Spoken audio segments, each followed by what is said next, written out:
Kecelakaan tunggal terjadi di Jalan Singaraja, Amblapura, tepatnya di kilometer 30.100, wilayah Banjardinas Kelot Kangi, Desa Bondalam, Kecamatan Tejakula, Kabupaten Buleleng.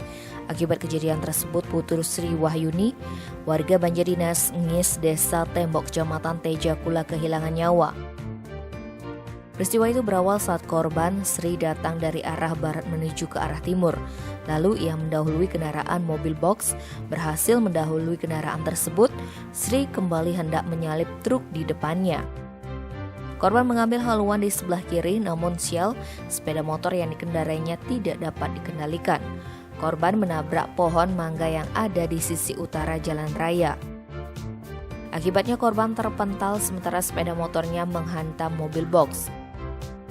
Kata Kasubag Humas Polres Buleleng, Ibtu Gede Sumarjaya, akibat kecelakaan tersebut, Sri dinyatakan meninggal dunia setelah mendapat pertolongan di Puskesmas 1 Tejakula.